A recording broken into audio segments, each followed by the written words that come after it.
and sometimes even women, that prey on the vulnerability of other women. And not this prey. And they actually go to church to actually sleep with women. Okay. And what ends up happening, they wear a nice cologne, they look and play the part, they carry the Bible, they speak eloquently, and they know all the word of God. You need to find God. But at the end of the day, they have an alternative motive, and it's to get you home. So guess what they do? Hey, can we go out for a little coffee? I'm torn between coffee or sex. I love coffee, but I love sex as well. Okay. Then next thing, coffee turns into hey, can we come on? Let's have some Bible study. Okay, right. The next thing you start studying the Word, and the Word of God is very romantic. I'll say amen to that. Okay. And the woman is wrong because she's looking for a godly man. You need to find God. Okay? She's looking for what she calls the anointing, but she has no idea what the anointing may really look like. And I just kind of pray to God, like, God, please make the evilness go away. Okay. And so next thing you know, they have the eye contact.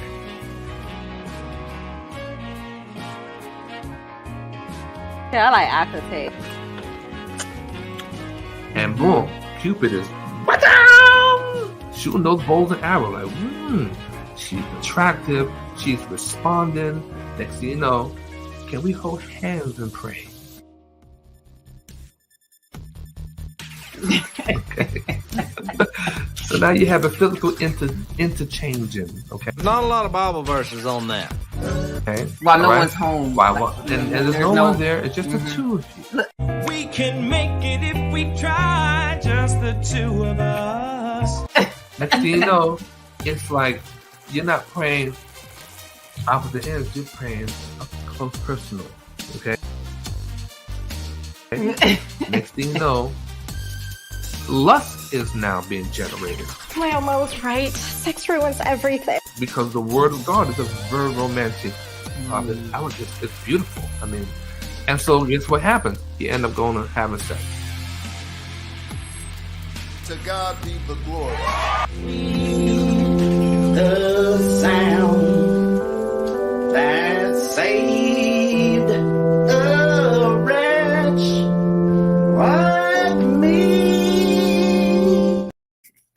Oh my goodness, that sneak peek is hilarious. Oh my gosh. Listen, you have entered the Urban Suite with me, Dr. Lisa Lacan. Welcome, welcome, welcome. Listen, you guys, I haven't been in my purple chair. Well, it's periwinkle. Anyway, I haven't been in my periwinkle chair in 2 weeks. I feel so, just wonderful to be back. And it's good to be back in my original Urban Suite. I went to London, Paris. It was fantastic. And then much later, maybe in a couple of weeks, I'm going to show you a couple of things that happened when I was over in Europe.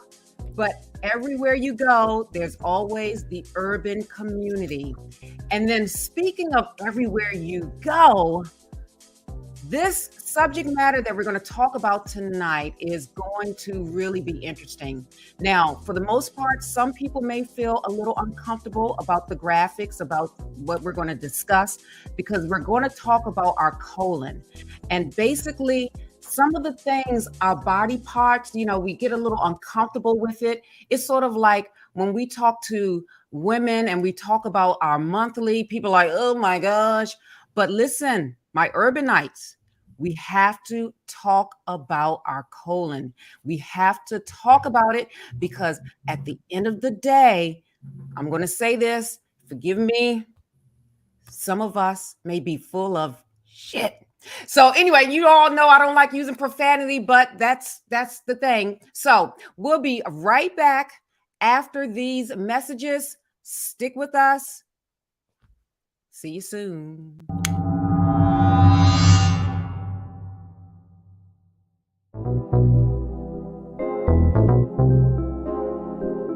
You The Urban Suite with Dr.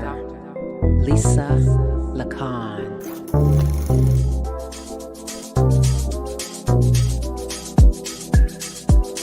Let's talk about urban issues plaguing our community.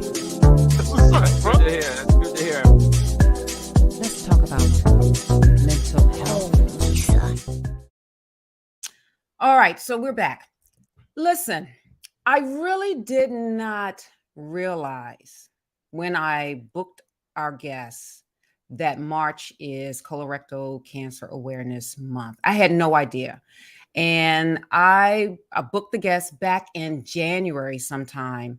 And I said, you have to come on in March. I don't know why, I just had to have him come on in March.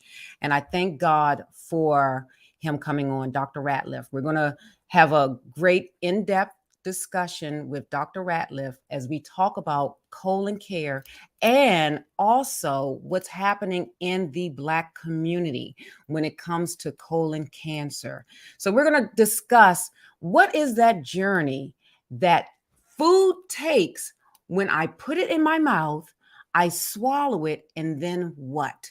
What is the purpose of the colon? Where's the colon located? All of these answers, questions, all of this stuff is going to happen tonight in the Urban Suite. So I need you all to come on in. And as you come in, I need you to like, I need you to share. I need you to just tell me who's out there. I see you out there, but I'm on so many different platforms. So let's see, I'm on Facebook. And on Facebook, I'm on like 3 different pages. I'm on Facebook, Blessed Ministries Facebook. I'm on Urban Tunes for Change. I'm on my regular Facebook page. And then I'm on LinkedIn, as well as later tonight, I'll be on Spotify, iHeartRadio, Google Podcasts. So please come on in, and let this be a wonderful exchange. If you have questions tonight, please is the night to post your questions. I may not be able to go through all of them, but I will be selective. So after these messages, we will be right back with our guest, Dr. Ratliff.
All right, so we are back with our missing person segment. And I have to say, this one is, I don't know. I just, it's something about when the elderly are missing. It's very uncomfortable for me to read, but I have to do this. So this is Brenda Covington. Now, she's been missing since February the 23rd, 2023, and she's from Laurinburg, North Carolina. Listen, my folks from North Carolina, Laurinburg, North Carolina, I have no idea where that is. But at this point, my Urbanites, this is when I need you to share this information. We've had a lot of successes, unfortunately not with the elderly. So she's 71 years old. She's from Laurinburg, North Carolina, female. Her race is Black. Her complexion is medium. She's 5'5". She's 130 pounds. She has gray hair. Her hair length is short, and her eye color is brown. So listen to this.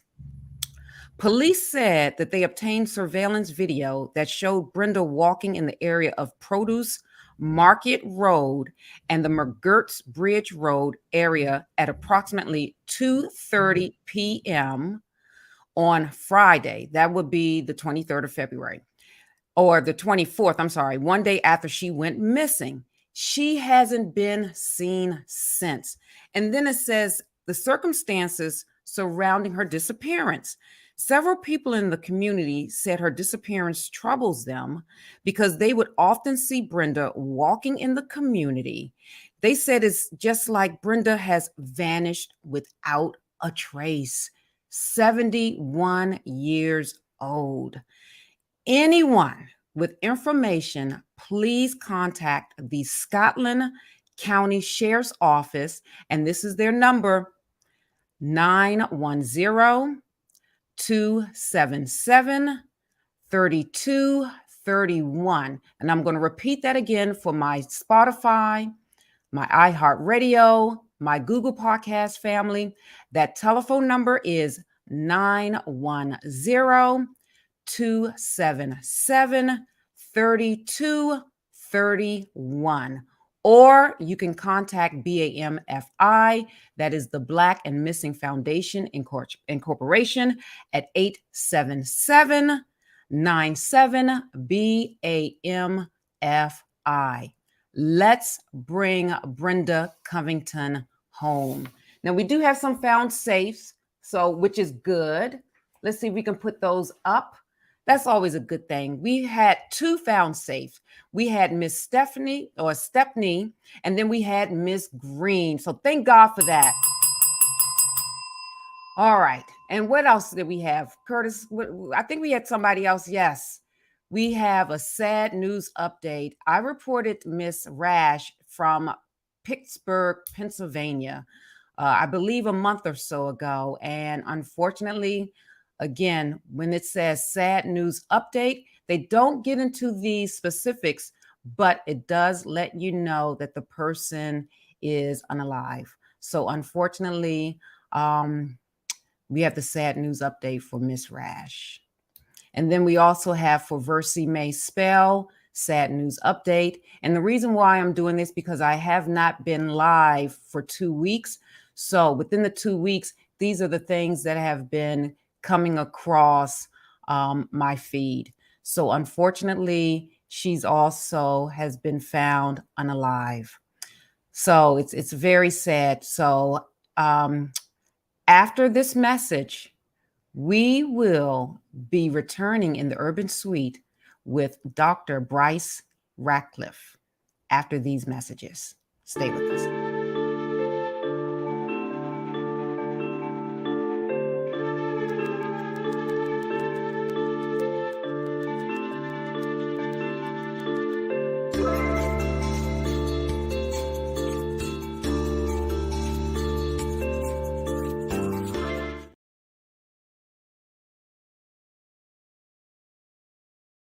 The 35-year-old dad of this famous TikTok father and son duo has died from colon cancer.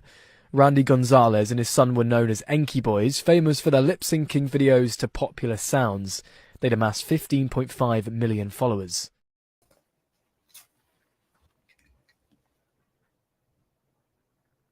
All right, so tonight we are talking about our colon, and we want to know if you are full of toxicity in your colon. Are you full of mess? This colon cancer and the function of the colon is very important, especially as it impacts the African American community. So, again, March is Colorectal Cancer Awareness Month. And on that note, I'm going to bring out Dr. Bryce Ratcliffe. Yay! Come on out. Thank you. Oh, thank you, doctor. Thank you so much for being in the Urban Suite. And because this is your first time here, you are now officially an Urbanite. Thank you. Much appreciated. I want to thank you first and foremost for having me on your show. We met such a brief time ago, and since then, you've been welcoming, you've been very kind. It's always nice to see that in our community. None of this hostility business, but we can show love to one another and show support, you know. Absolutely. So, yeah. So thank you for having me. All right. So let's get into it. So tell our audience a little bit about what you do in terms of your medicine and stuff like that. Who is Dr. Bryce Ratcliffe? Well, originally from Minneapolis, Minnesota. I'm a Hampton University grad. Yeah. I love Virginia. From there, I went on to attend medical school at Boston University. I graduated in 2016, and I went on for residency at New York Medical College at St. Joseph's in New York. And within 3 years, I was able to achieve or become a board-certified family medicine physician, which ties nicely into what we're going to discuss today, considering that it's March and it's Colon Cancer Awareness Month. There's so many different subspecialties that are involved in not only the diagnostic purposes of colon cancer, but the screening often starts with your primary care physician. And so, it's been a blessing. Now I'm inpatient medicine, so I'm not necessarily outpatient or in the clinic, but it's still my responsibility as I actively have a patient on service now with relapsed colon cancer. Again, it was treated before, but now it's back. And so, now it's my job to help this patient navigate through the emotional realm of the diagnosis, immediate treatment with blood loss, transfusing, and getting the accurate tissue sample so we can diagnose and stage it appropriately. So, so it's been a real honor dealing with such a devastating disease. I mean, it comes in just so many fashions and forms, and we've seen it on the celebrity level, which I'm sure you're going to address at some point. And we see it here on the ground and impacting our loved ones. So right, absolutely. Yeah. So what is the function of the colon? Well, so you have the entire digestive tract, and it starts from the mouth until the bum, the anus. Purpose of when you eat, alimentation, you're bringing in nutrients. The purpose of the colon is to maximize removal of those nutrients before you form stool. And so essentially you're dehydrating, you're removing electrolytes, the necessary carbohydrates and all kinds of things, and frankly, water too. And so as you dehydrate that, it becomes stool, and stool is fecal matter or the waste that we no longer need. And your body's doing this process. The digestive tract is doing what we call peristalsis, and that's massaging motion that helps you keep, propagating the food forward until you a bowel movement, so to speak. And then where is the colon located?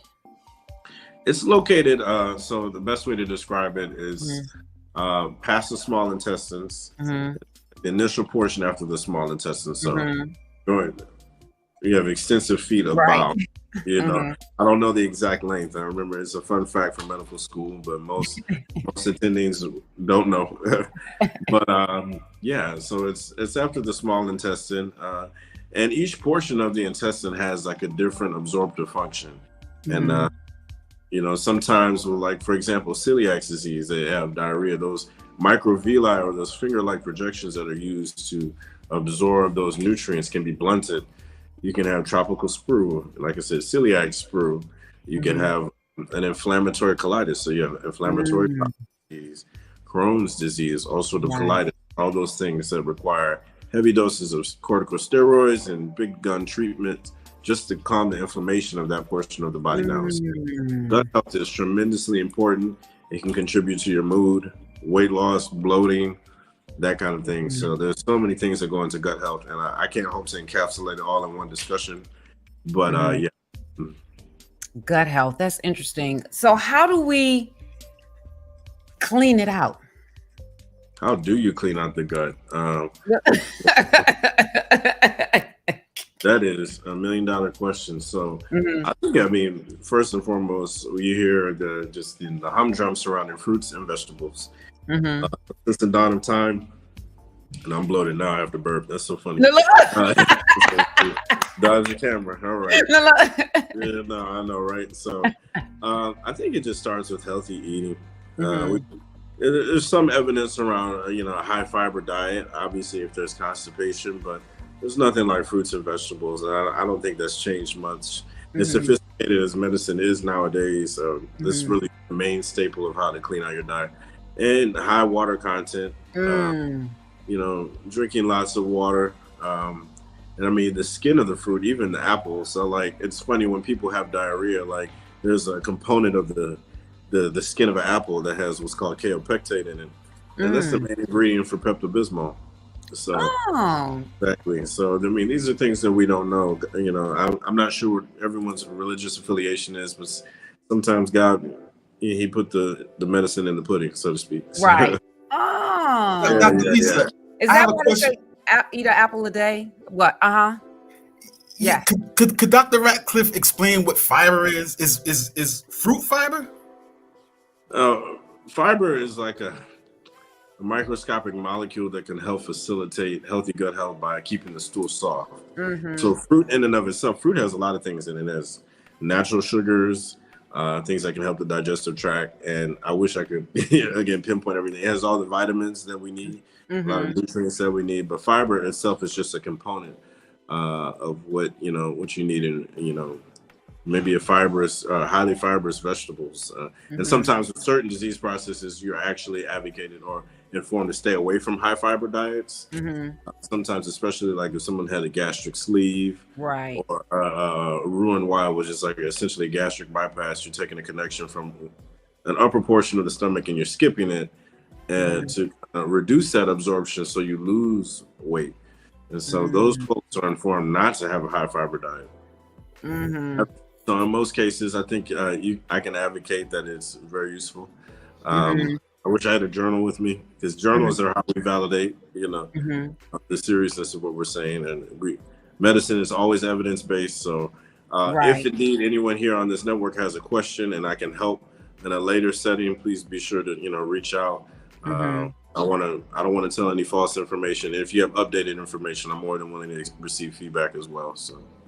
Absolutely. Now, what are polyps? Polyps. So the best way to describe a polyp is an abnormal outgrowth of a certain portion of tissue. There are several types of polyps. There are like sessile polyps, pedunculated polyps, and we can tell based on the polyp type once they take a bite. And what do I mean by a bite? In any kind of tissue diagnosis, they have to take a sample of it and look at it under a microscope. So they'll go take a bite, so to speak, or remove that entire polyp. And if you have, a certain number or cluster of that said type of polyp, it could point you in the direction of a malignancy. Okay. And speaking of that, so let's talk about colon cancer. Sure. What exactly is it? So I have a baseline definition from the CDC website here. And it says, first and foremost, I'll define cancer as cancer is a disease in which cells in the body grow out of control. And that's it. So colon cancer is when there's a cancer in which the cells are growing out of control within the colon. Way to describe it.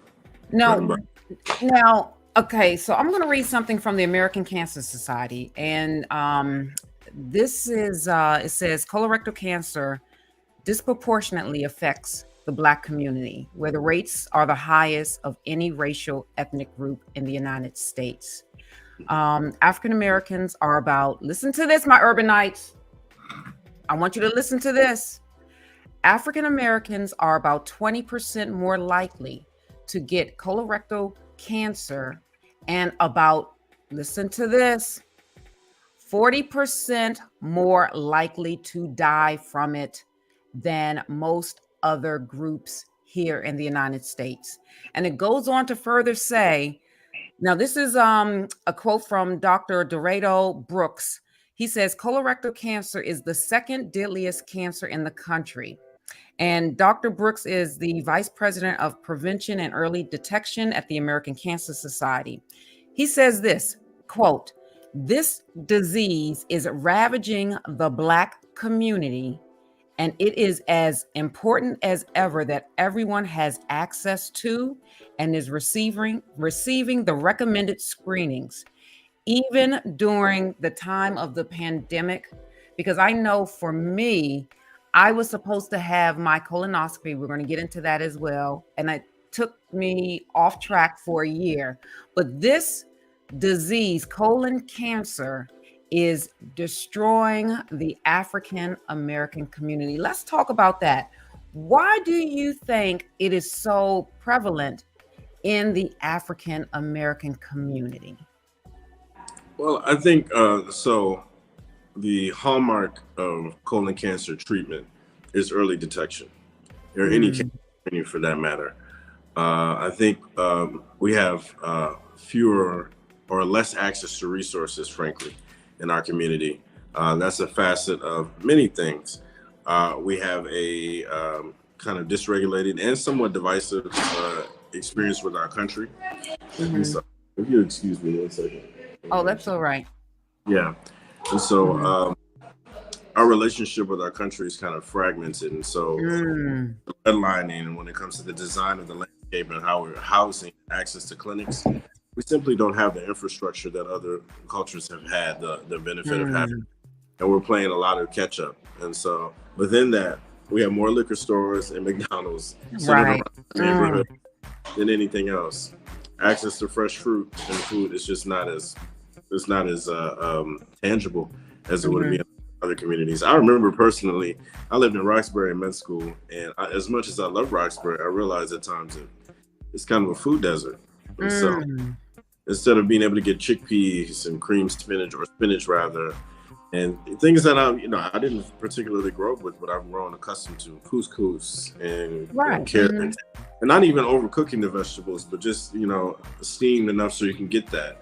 Now I enjoy vegetables. I love having peppers and things of that nature, but exposure being another thing. Are you with the public high school diet? I remember if it's pizza every day or if it's Cheetos every day, are you getting the same thing?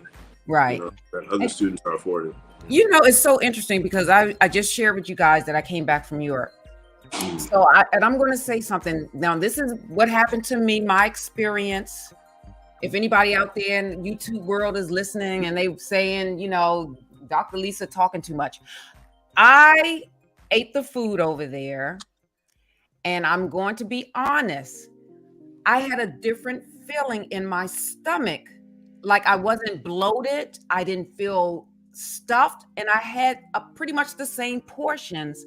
And I'm thinking, this is Dr. Lisa thinking, okay? I'm thinking, are there fewer preservatives over there in Europe in terms of what we're consuming versus here? Because I felt so like I could eat a whole pizza and there was no bloat, there was no full filling sensation. It was just so different. And then as soon as I come here today, I was awful. I ate 3 of those little cookies, those Girl Scout cookies, and I'm just like, oh my God, my stomach is hurting. Why I eat those 3 cookies? I'm like, what in the world?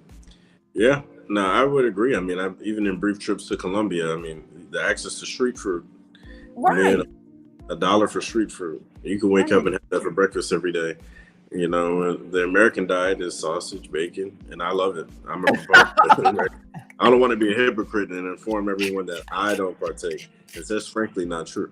Right. But I think, Confucius says everything in moderation and not excess. So, as I'm a Christian, I get it, but I love that quote because it's like the excess of things, and we really embellish like large in America. We don't portion control. We've got to have a massive Thanksgiving spread. It's something that's hard to watch, particularly concerning family members that have diabetes, cancer, high blood pressure. So portion control. Right. Some self-discipline.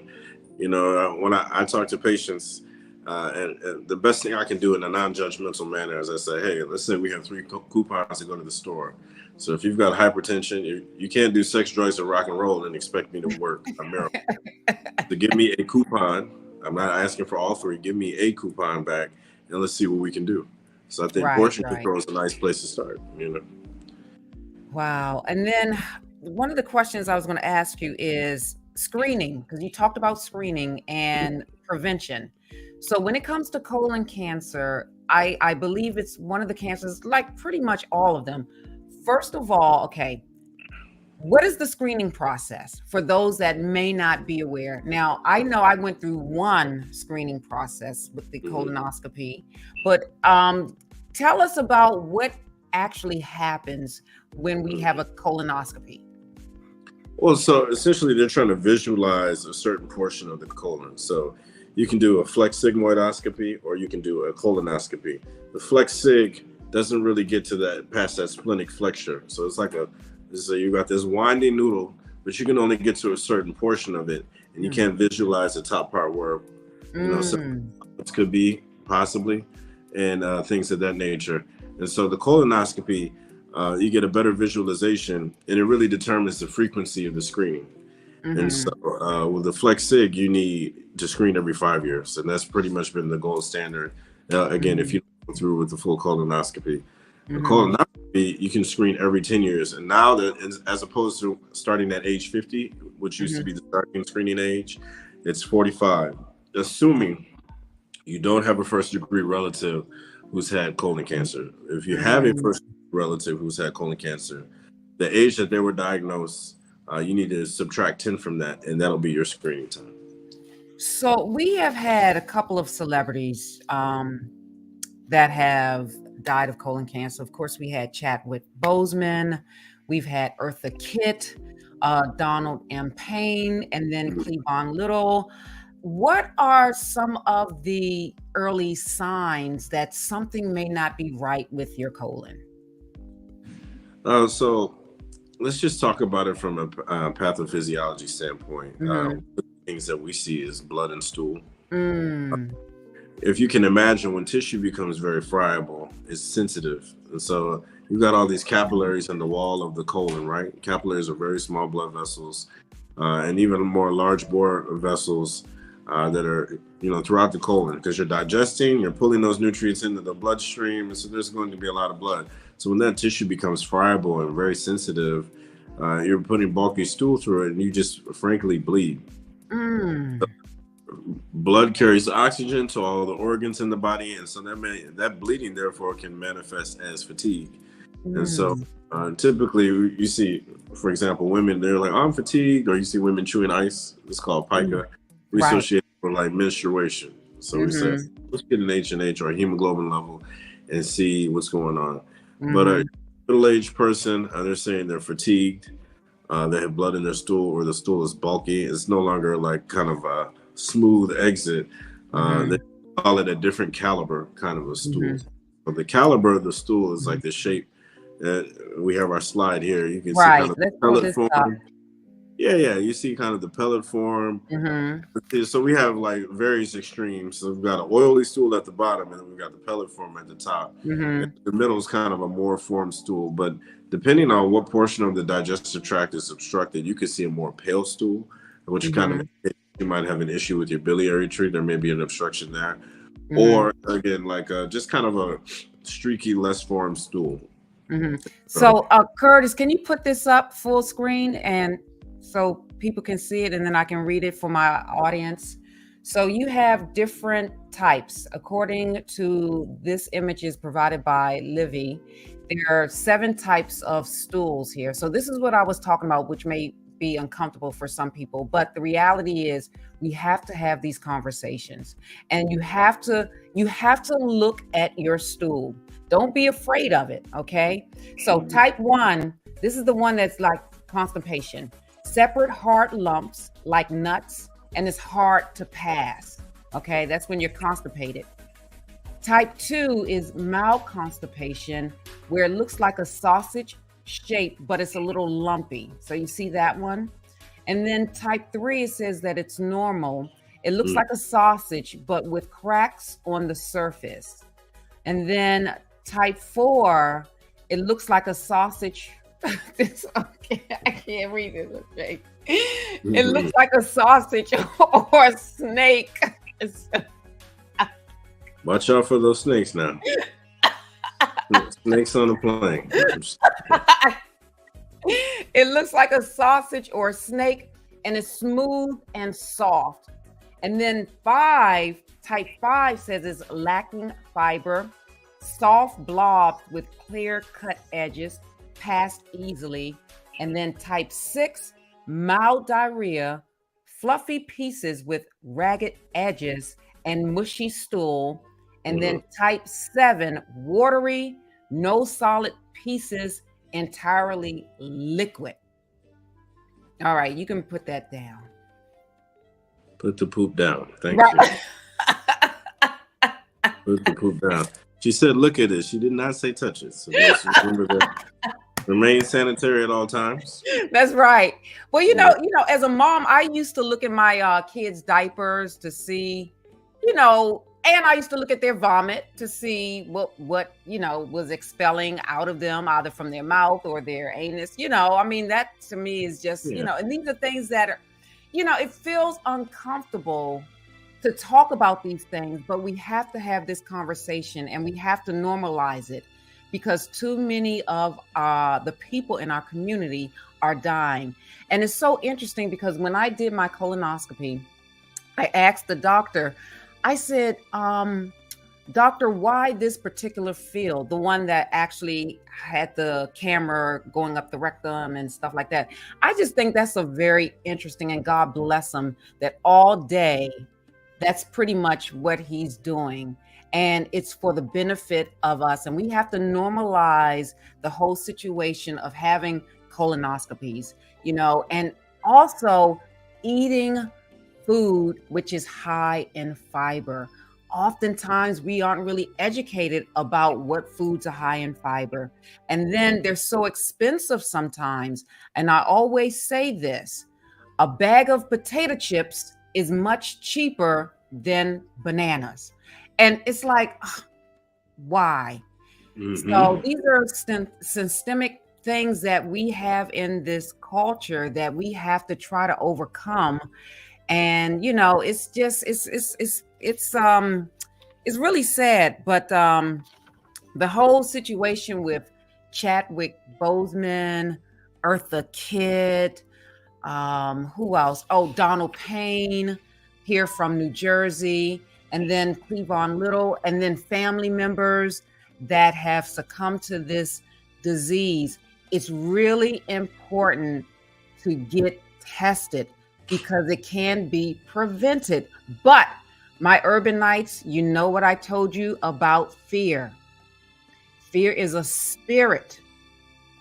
And basically what it is our beliefs, is that bear effect, our beliefs expected as reality. Why don't we want to get tested?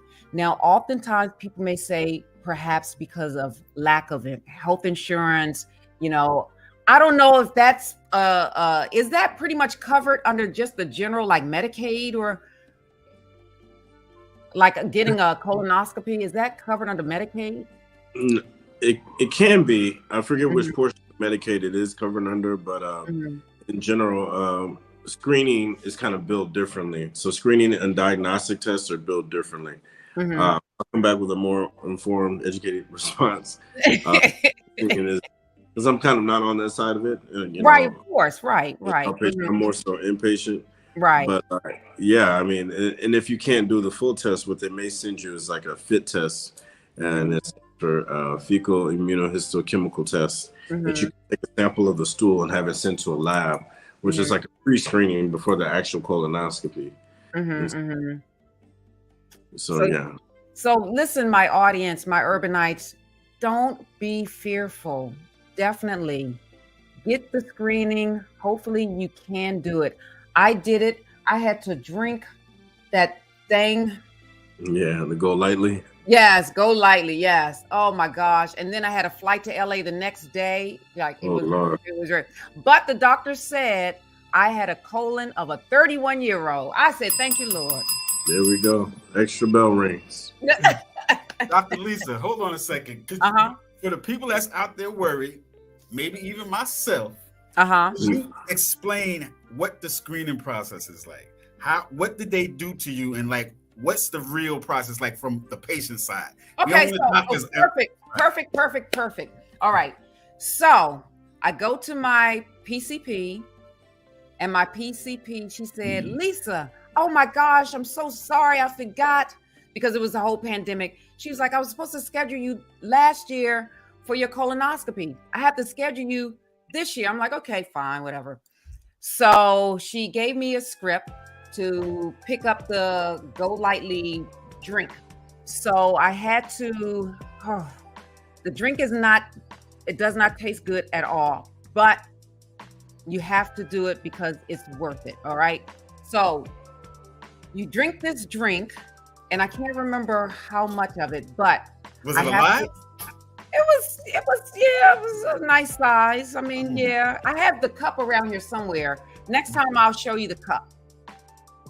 And you get it from the pharmacist. Okay. So I drank it. Now you have to stay close to home, because what it's doing is it's removing for the most part, all of the stool and the bowel, whatever it is, inside your intestines. And so that when they shoot that camera up there, they can have a good visual of everything in there.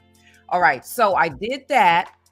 So then I had to go to, I went to my doctor, and I had the anesthesiologist, because she gave me, I had to be out in a sense. It wasn't a local, it was all over in a sense. And I remember, the last thing I remember, they tell you to count back, and I counted back, and it was lights out. So you didn't feel nothing. You didn't even you weren't awake for it. But no. Wait. Is that all of them? Like, is all the screenings like that? You're always out? Yeah, for colonoscopies in general, I believe they use general anesthesia, and it's kind of it's a quick process. It's not as laborious and painful as people think. And I know, especially for men, we have a huge stigma about body parts and cameras up our our rear end. I think honestly, in general, our relationship between the Black community and healthcare has not been good, and we're very afraid of being experimented on. But I think it's kind of time. It will behoove us to kind of move past certain things. That doesn't negate the pain of the Tuskegee experiment. That doesn't negate the many things that we've seen. But now in screening processes, I've heard people, especially with COVID, say that it was designed to attack our community. Well, I would, my counter argument being is like the attack on our community is lack of resources and lack of screening and protection, not so much the virus. And so willful ignorance and staying away from screening and, things of that nature only makes it worse, in my opinion. Right. So just being knowledgeable about what happens and informing other people of the correct, information, making sure you don't misinform. So we can really prevent a worsening disease burden. That's right. So so I was out the whole time. I just remember counting 10, 9, 8. And that was it. And then you just woke back up and everything. And then I remember being pushed in the bed in the hallway. And I remember a conversation they were having about school or something like that. So it was fuzzy. You can't drive yourself. So you have to have someone pick you up after the procedure. And then, but before that, they have you sit there in the bed. They give you some whatever juice, crackers, so you can get your bearings straight, so the anesthesia can kind of wear off. And then, it's fine. And then you There's feel no light. pain? There's no pain involved? No. Afterwards and nothing like that? No, I didn't feel any pain. All right, so Dr. Ratliff, what's the process after that if a person actually does have cancer? What did he go through then? I think the next step would to be either to so there's 2 subspecialties that engage in biopsies.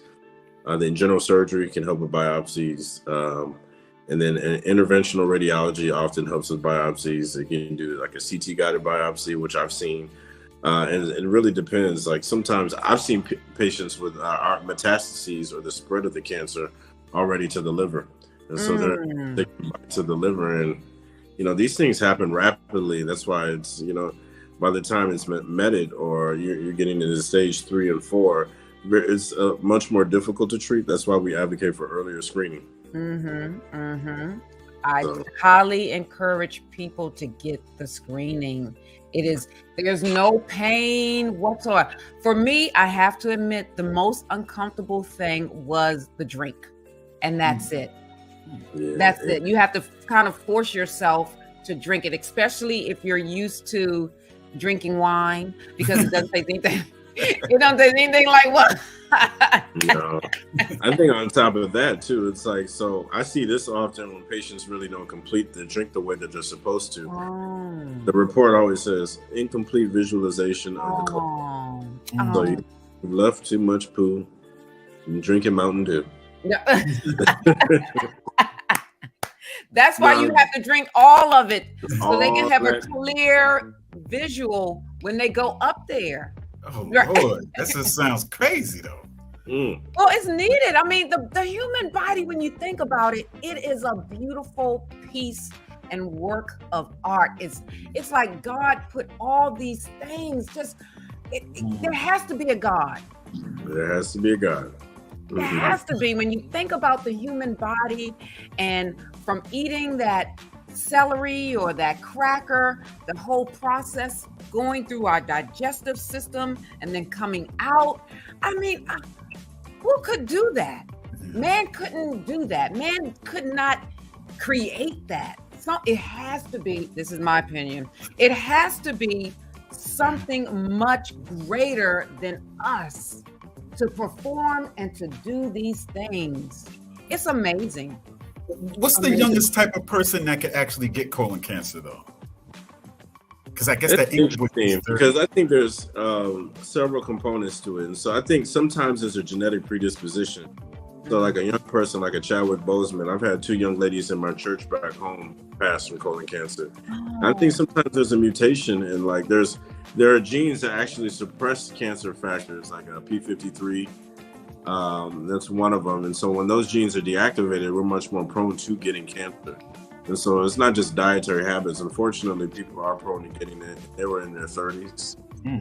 So whether they screen early or not, even without, explicit risk factors like an extensive family history of it, or Lynch syndrome, or, hereditary polyposis, they still can get it. And so, I just say, much like anything else, being vigilant, prayerful, and have courage. That's what I would say to everybody. Have courage. Courage is difficult to come by. I get it, but burying your head in the sand, it helps no one. So, right. That is so true. My Urbanites, I strongly encourage you, get your colonoscopy done. Get the screening. I'm telling you, it's going to be worth it. It definitely is. So on that note, doctor, you have any final last words for my Urbanites? Unrelated to colon cancer, my pastor in Brooklyn, he says the 3 characteristics or traits of God are love, life, and light. So beyond wellness, I think there's a spirit. So just make sure as you go about your day that you pervade the traits of God, which are love, life, and light. Illuminate somebody's situation, be a helping hand, crack a good joke, do something to better someone else's life. Yes. Oh, thank you, doctor, so very much. Let's give it up for Dr. Bryce Ratliff. Thank you. Now you have to come back into the Urban Suite. Oh yeah. Yes. Thank you. As a matter of fact, I'm gonna have you as the house doctor for the Urban Suite. Yes. And real quick, boom. Real quick before we go out, Dr. Lisa, Dr. Ratliff actually came across an interesting topic that you might find interesting as well. He was talking about mental health, and there was a quote from someone today that you saw, Dr. Ratliff. You want to fill in Dr. Lisa on that one? Yeah, just on a casual note, I follow Charlemagne the God on Instagram. Uh-huh. And he said, "Oh, I've healed so much that I don't like nobody," and I thought that was pretty funny.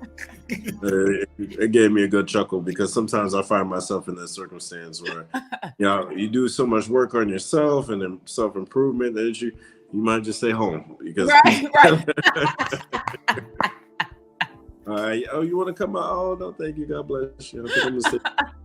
But then I would be the same one then to complain about not having friends. So it's a balance. You got to go out and you got to go meet people and make friends. So that's right. That's so true. And then also you talked about experience of certain things with Black professionals as well.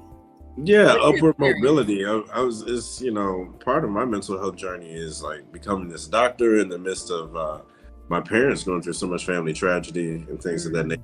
Like, what does it look like when we are turning down bad decisions? Does that make us bougie? Does that make us elite?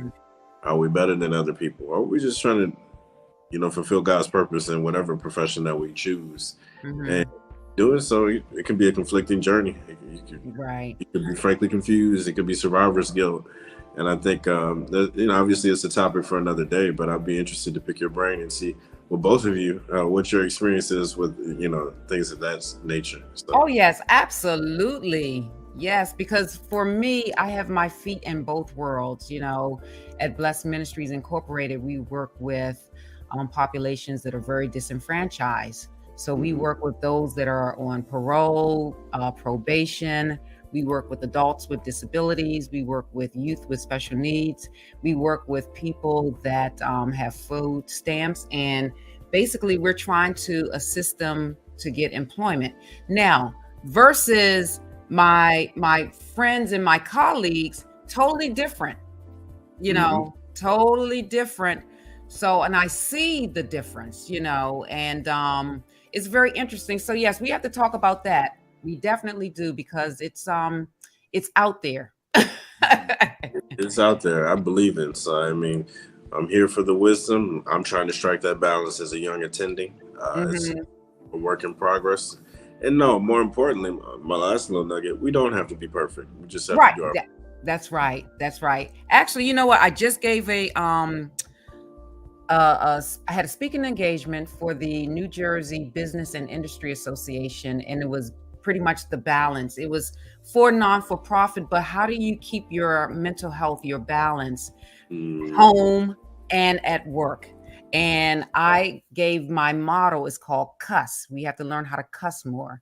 So basically it's for people who, they may be launching out into having a non-for-profit, but basically it was just know your mission and your vision, understand your mission and your vision, and then set your personal space, your parameters, because oftentimes it's about boundaries. And if we don't understand our boundaries, that's where we can get like, oh my gosh. So yes, so we can explore that definitely. Curtis, do you have any more questions or anything? No, that's it. But thank you. He's a very interesting guest tonight. Yes, we always have interesting guests. Yes. And it's a touchy subject. I'm sorry. It's still a touchy, but y'all made it sound a lot better.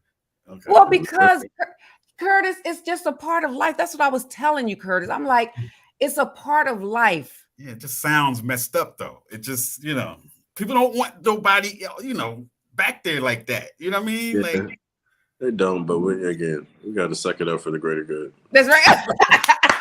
I don't know if that was the right terminology, but okay. Yeah. Suck it up for the greater good. Come on. Thanks, Dr. Ratliff. Thank you, Dr. Ratliff. All right. Oh, my goodness. Yes, you got to suck it up for the greater good. I love that. Wow. Okay. All right. Well, what's that thing where they have the big tube, though? What's that when they put that tube back there?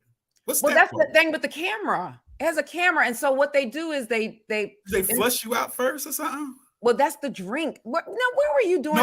No. I'm talking about, I've seen something where it seemed like that person be laying down and there's like a big tube back there. Well, you should have asked the doctor when he was here. Okay. Now, how you gonna come up with that question? But bottom line, they didn't do that to you, though. Well, I was asleep. I don't know what they did to me.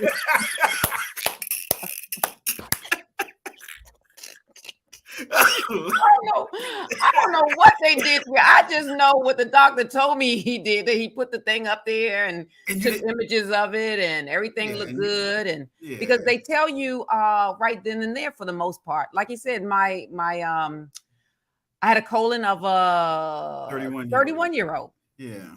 Now, I guess we saw it from the pictures what you showed and stuff, what a person would know if there's something wrong, because you're not going to really feel any pain necessarily. He talked about the bleeding a little bit sometimes when you have the hemorrhoids and stuff like that, but I don't think, are you going to feel any pain from it? You should have asked the doctor. Oh Lord Jesus. Now we get, you know what? We got to have part two. We got to have part two. Let's take a quick break before you wrap everything up though. Okay. All right. Okay.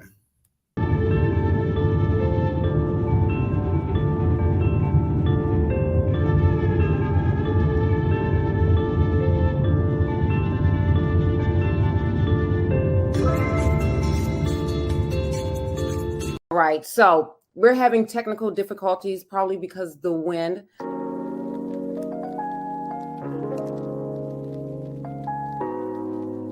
So guess what, my Urbanites? What? We're talking about the art and science of beauty. Science. Makeup. Have your makeup artist cover your face in completely unnatural colors. This is $1 billion industry, just in the United States alone. It says, according to research, there are 2 primary reasons why women wear makeup. Now, I'm only highlighting women because it's Women's History Month. I know men wear makeup too. Makeup is dope. But it's not your night. That was disrespectful. All right. So the first reason is camouflage. And the second is seduction. I'm strictly seducing and scheming this weekend.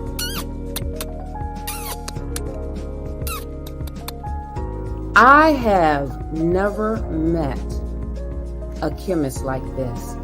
We had chemistry and vodka. So, for you guys that don't know, Kimberly is a chemist, and she is responsible for, you see this lipstick I'm wearing? And I'm going to tell you about this lipstick a little later because there's a little story behind this lipstick. I guess you have these chemicals that you have and you put it together and it comes out like this. This is true. Oh, all right. I don't know, for some reason it doesn't like that. Dun dun dun dun dun dun dun, because that's the second time it cut off. This is science, so yeah.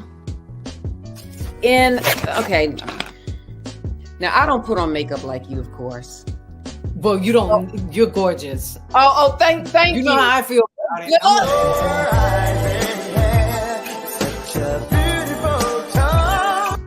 There's a lot of sparseness on the face. So let's say, like with the brows, like there's like hardly any brow. And so I've been seeing a lot of that. Your foundations with sunscreen. So you have your 2-in-1. So it's health, beauty, and it's building confidence all at the same time. Wow. Ladies, these long eyelashes, the men don't like it. I don't like it either. It looks like it's like, what is that? Where do these trends come from? Is that what you're saying? Like social media? Is that? That's exactly what I meant. Yeah, yeah, that's exactly what I meant. To me, it just seems like it's like a rumor, and then it kind of like spreads like wildfire, as if it's a truth. And I think that's where all of that comes from: the heavy beats and the big long lashes. Yeah. Eyes should look sunken from drugs and painted in black. So chemistry. Lips should be green or blue. You don't have a personality, but colors make it seem like you might. What did you say? That was disrespectful. Oh my gosh, these sneak peeks are fantastic. Listen, again, always in the Urban Suite, you guys. I'm telling you, this is the information. You're not going to get it anywhere else. But I have to say, I need you guys. I need you to share. I need you to like. I need you to subscribe. Tell your folks, tell your friends.